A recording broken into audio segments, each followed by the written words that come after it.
What's going on, everybody? Thank you for tuning in to Game Informer. I'm your host, Alex Van Aken, and today we're going to be taking a look at some of this exclusive gameplay footage that we have from Resident Evil 4 Remake, Chapter 5. We're going to be seeing some church gameplay, some Ashley gameplay, and some of the cabin fight, as well as, just overall fighting Ganado and trying to stay alive. So we've got about 12 minutes of footage here to show you today. And I'm joined by Marcus Stewart. How are you, Marcus? I'm feeling great. I'm happy to be seeing this section again because, as I mentioned in the cover story I wrote, I had a lot of fun playing it. Absolutely. So yeah, we are. This footage starts out, and we are, simply escaping from the church.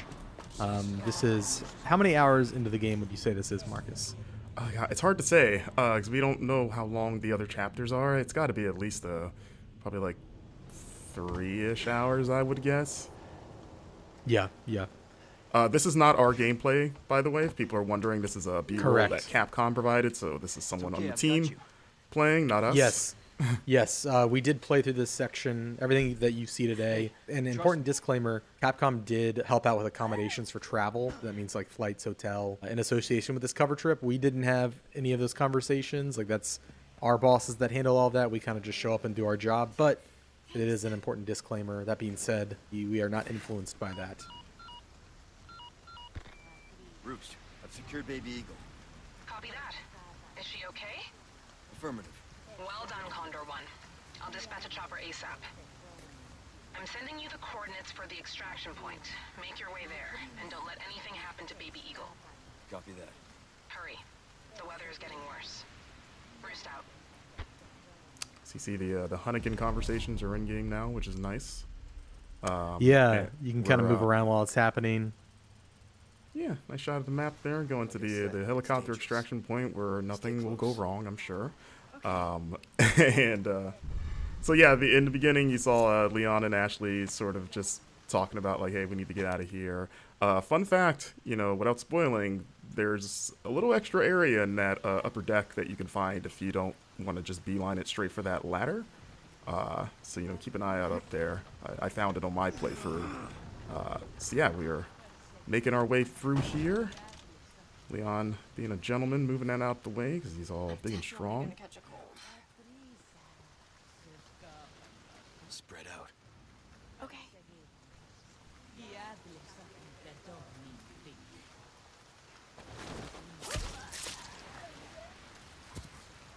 Come on.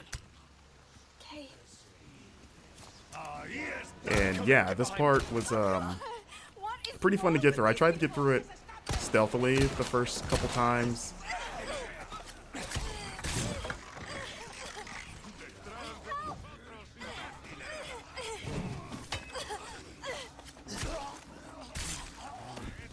You okay? Yeah. Spread out.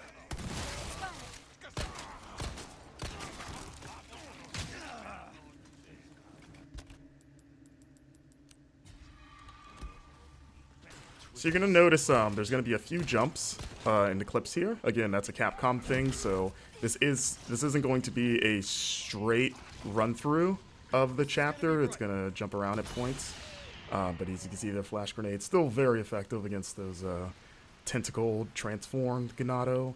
As we enter the cemetery, you get a little bit of a taste of one of the side quests, which is sort of a spin on the cemetery puzzle. As you can see, you can still shoot birds' nests to get those precious eggs, or I guess a chicken egg that's in a bird nest in the tree. Don't ask me how that works. You know how it is. But I mean, in the original game, you killed snakes and got chicken eggs, which was always kind of weird. There he is. Took care of a request. Well done. Man himself. Look at you. So you can see here turning in side quest, which is what you're going to be doing. One has to wonder how he moves with all that heavy equipment in that coat. Must be pretty strong. It's kind of like a Dragon Ball, like Piccolo weighted training gear. He's probably pretty strong. But I was thinking he's just like into CrossFit.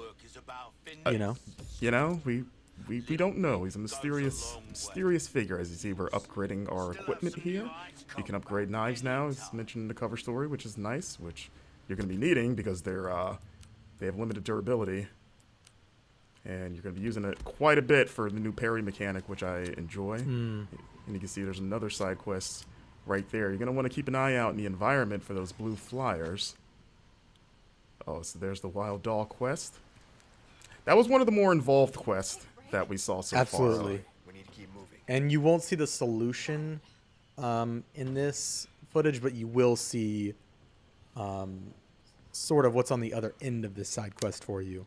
Yeah. The dog is hard to find. We are going to show the dog, but the way to find the dog will be, I guess, a little bit of a mystery. And also important to note, we turned left when we left that door. There is another path behind us if we were to turn right out of that door that goes into an underground tunnel that like takes you up through a well in the village. So there's a lot of paths available. Yeah, like when we both came through here, we just assumed just the way the camera's framed. We're like, okay, it's the only way to go. But yeah, one of the producers pulled us aside and was like, hey, check this out. And we were like, oh, okay. Not bad, right? Here we go. We've got the village at night. That lady thought she could take a pitchfork to Leon. Didn't work out for her. And this is I was gonna just comment on the rain. I know that there's a lot of talk about Raingate. Raingate. I do agree. I think it can be tuned down a little bit. It does feel like intentionally, like it is intentionally obfuscating the environment, and kind of adds to that tension. Like you can't see what you're shooting. I do agree, though. It's a bit much. And you know, it'd be great, Marcus, if there's like a rain slider. I'm kidding. Yeah. I just want a nice little downpour as we see. I love the lighting in this game. You know, like it just the bloom on the flashlight and just how dark everything is. Like it just makes especially like interiors like this. If we lift Ashley up to do her thing, get Leon up there. Yeah, it just makes the interiors creepier. Like that, like the first time that owl made me jump because you just see the glowing eyes in the dark. And yeah, you're like, oh my god, like what is that? I will say there were a couple times when I was playing the demo where I was kind of in a very dark environment and Leon wasn't pulling up his flashlight, which is kind of frustrating. So I'm just kind of like clambering around in the dark. It was mostly like outdoor. Oh, there he here's is. the dog. Look at that thing. It's got like a weird, almost like a scorpion tail. Now that I'm looking at it again. So yeah, Capcom also pointed out, for those wondering, that this dog is not the dog that Leon can rescue in the original game, because, you know, in this game, he's presumably dead. So, you know, at the time, we kind of were like, oh, maybe this is the dog, but they were very clear to point out, like, nope, different dog. And you're like, okay. But yeah, that dog fight is pretty hard. They also wouldn't definitively answer if it was the same dog in this game as in the old game. In terms of the one that's dead at the beginning of the game, they're like, maybe it's not the same dog, and it's like, okay. So you see a blue medallion up there as Leon takes it out. So you see it's 1 of 5. So I asked Capcom about that because in the original game it was kind of like 15 in the same area, and they said that that side quest reappears in different parts of the map. So you're going to be shooting. It sounds like you're going to be shooting medallions outside of just like the village area. And they just sort of like divided them into like batches of 5.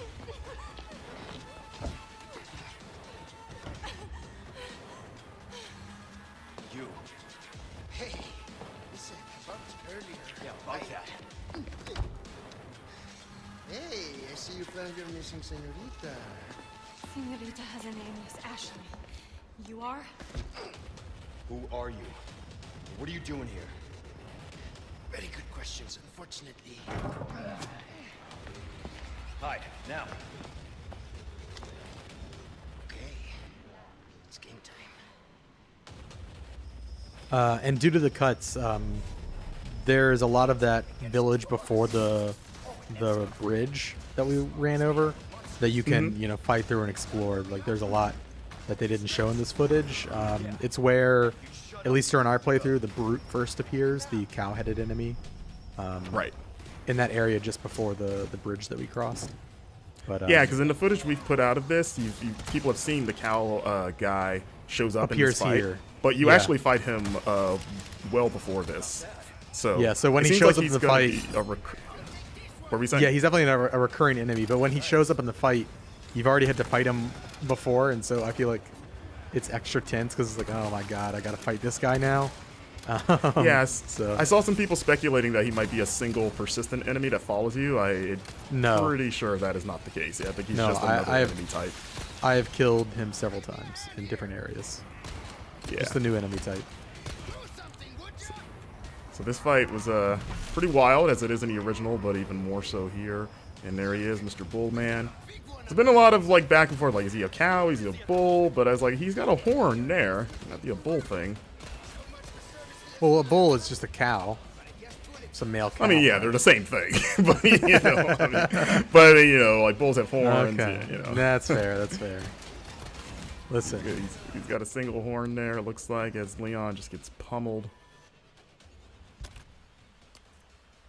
and yeah, that's the end of the action gameplay we've got to show off. This is a look at putting gems inside of treasures to increase their value. Of course, if you different combinations of gems net you different bonuses.